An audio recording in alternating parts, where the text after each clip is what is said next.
So this is Beth Billings from Around the Table Yarns, and tonight we are finishing the No Sweat Shorty sock from Olga Olak, and we are working on the toe, and we will be doing the decreases for the toe. We'll be talking about doing the decreases for the toe and then demonstrating that and the Kitchener stitch.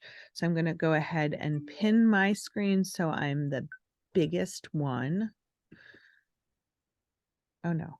All right. Am I still showing up as the biggest one on yours? Okay. On mine, I'm equal.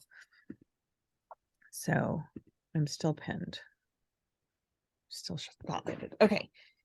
And over to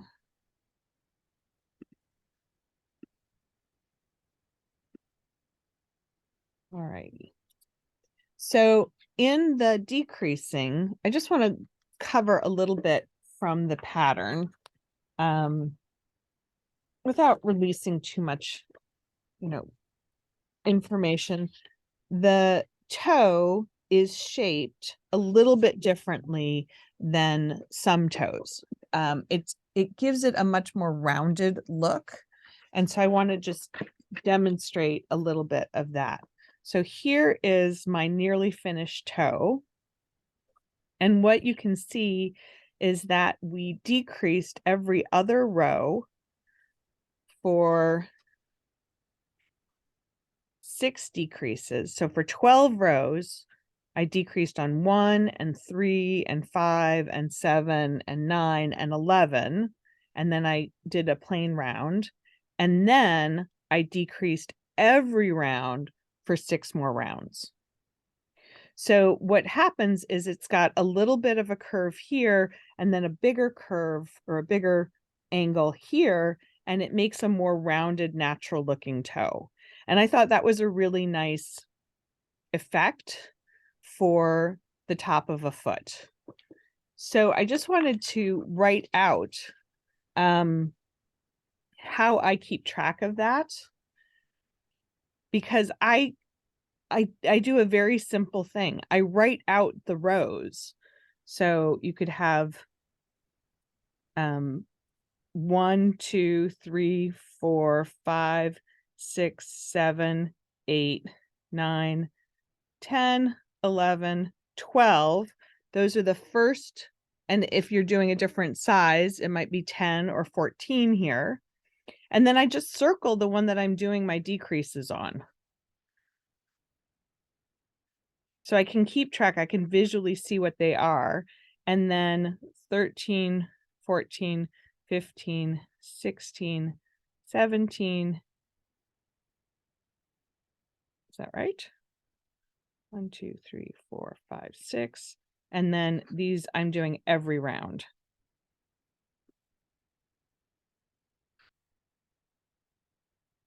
And that's my 6. So this is 6 times over here and 6 times over here. And then as I do it, I can, that looks very bright.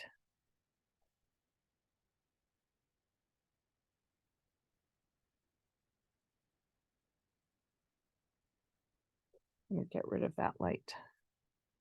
Can you see the writing better? So I've just circled where the decreases are happening. And as I'm doing them, I can cross off. So when you have a written instruction that says repeat this, decreasing every other round or decreasing every round, sometimes it's nicer to have a visual of it. I just find it easier to have a visual. And if I cross this off for the first sock like that, when I come back and I do the second sock, I can cross it off in the other direction. So I am a big fan of paper and pencil, and I still use them a lot in the things that I do. And so I just wanted to say that because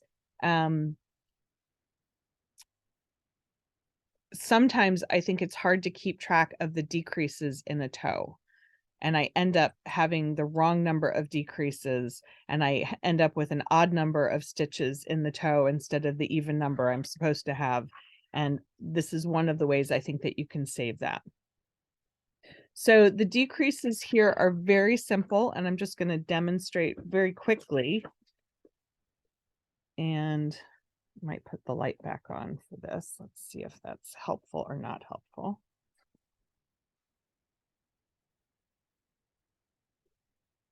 So the decrease is there's one stitch on the edge for selvage, and then the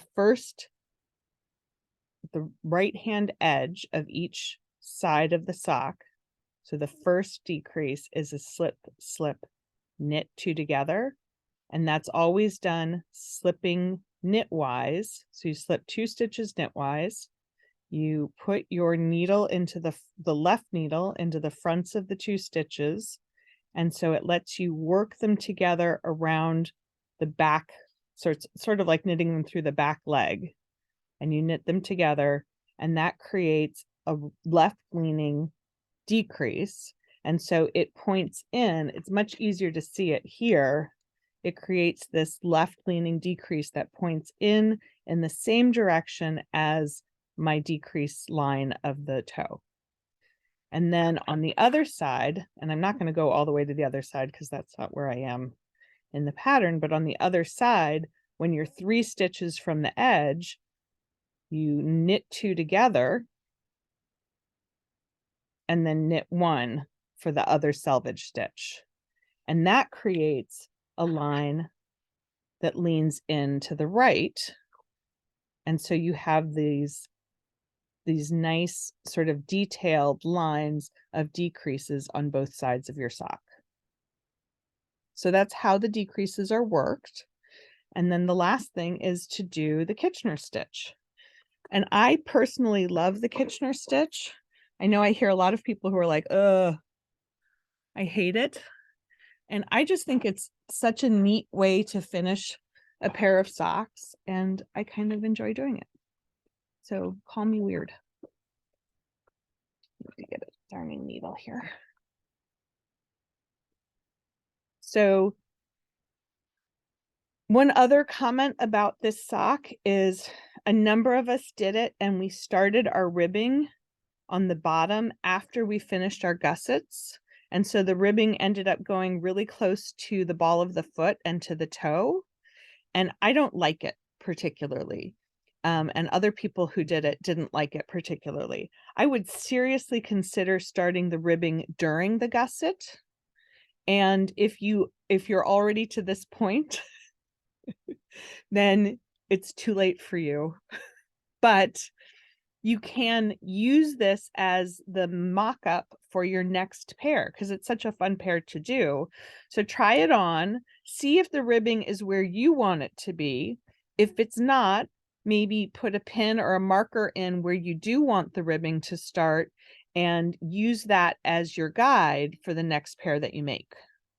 So if you'd rather move it back an inch or 3/4 of an inch, then you'll know, okay, so I need to count back that many rows and start it here in my gusset instead of there. I wish I had done these socks a couple of years ago. I wish I'd written that down because I remember thinking it at the time now, but I didn't think it at the time that I started my ribbing doing it. So maybe I'm saving Jennifer, but the rest of us got to the toes already. So I love this pattern. The other thing that a lot of us have been talking about is that this garter stitch edge that is on the side of the heel turn is so nice for picking up the stitches. And kudos to Olga for designing a pair of socks that has such an easy gusset pickup to do. All right, let's do the Kitchener stitch. So I have my needles facing to the right here. So the points are to the right and the points are parallel. The yarn is attached to the last stitch that I worked, which is attached to the back needle. And I'm going to start with the stitches on the front needle. I'm going to process those first. And then I'm going to go from the front needle to the back needle. And I find Kitchener very rhythmic and rememberable because I think of the stitches on the front as being knitwise stitches. and the stitches on the back as being purl stitches. And so that helps me to remember the steps that I need to do to graft these two together. So the first thing you need to know is that you have to go through, or you can go through every stitch twice. So you can go through it knitwise and purlwise. And on the front, the first thing you do with each stitch is go through it knitwise. Sorry.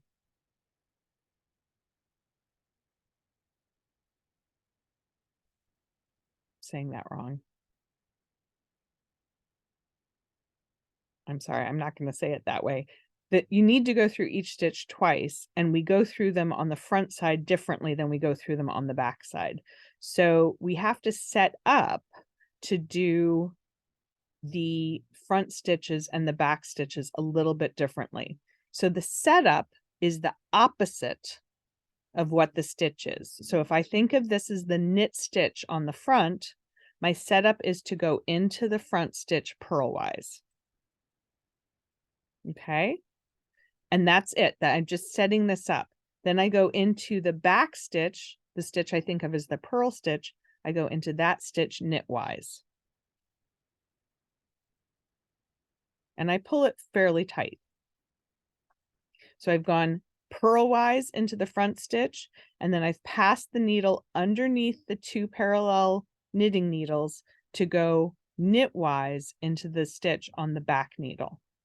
Now I'm going to start the repeat of the Kitchener stitch. I'm going to move a little bit closer to the tips of the needle, and I'm going to process the front side first and then the back side. So the knit side first and then the purl side.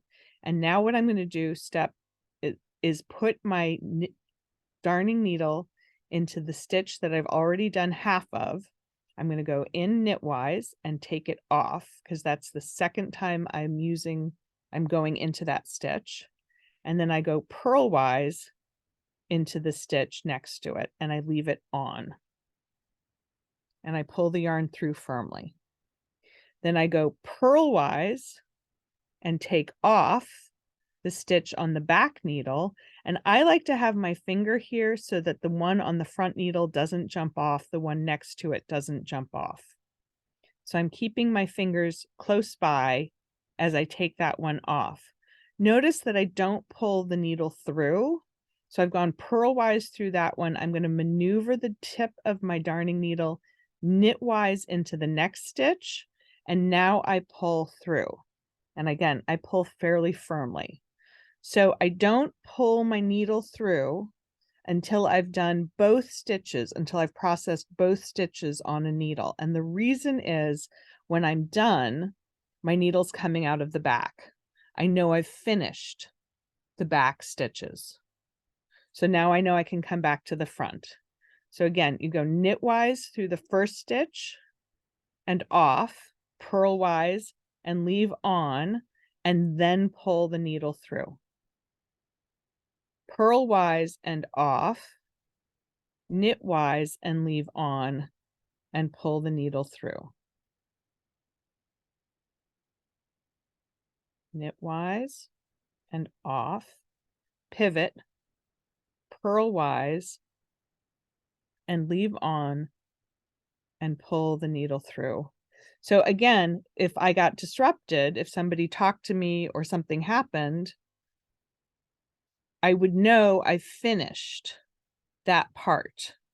I would know I'm done with the front. I don't have to do the purlwise or the knitwise. I don't have to look and think anymore about it.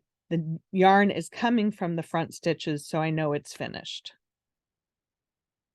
So then it would be purlwise in the back and off, and then through that second stitch knitwise. I'm going to do that all the way along, taking one off, pivoting, and then pulling the needle through, taking one off, pivoting it into the next stitch.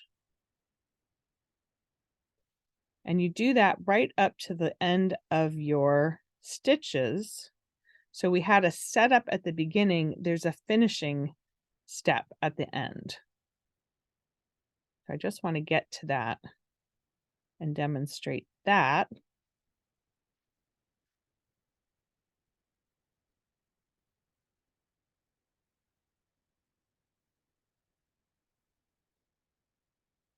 One of the other things that is helpful to me is that I end on each side with what I'm going to do first on the next side. So I purlwise and off, and then go through knitwise and leave it on for the back needle. And then I've gone knitwise there. I start with knitwise and off and purlwise and leave on. So you can think of it as sort of like you always repeat the thing that you ended with on the other side. So you repeat the knit stitch here, and then you do a purl stitch, and then you repeat the purl stitch here, and then you do a knit stitch. So that might help you remember if you have trouble keeping the Kitchener stitch in your head. I used to do it and just look at the instructions the whole time. But it's so nice if you get free of the book and you can remember it. So on the last one, I go knitwise and off on the front needle, and purlwise and leave on and pull my needle through, and then purlwise and off and knitwise and leave on. So now I have 2 stitches remaining on my needle, one on each side, and then you'll go through them knitwise and off and purlwise and off. Pull your needle through both of them. It leaves what's called an ear. There's a little bit of a sticky outy part there where you finished it. Pulling it tight won't necessarily help that, but what I find is very easy to do is to just bury my needle into the toe there and pull the ear to the inside. And that makes it smooth. So some people omit the setup and the ending rows and work without them. Some people do an extra decrease on either side before they start the Kitchener, but I find just burying the ear on the inside is a simple enough solution to that problem. Okay, any questions?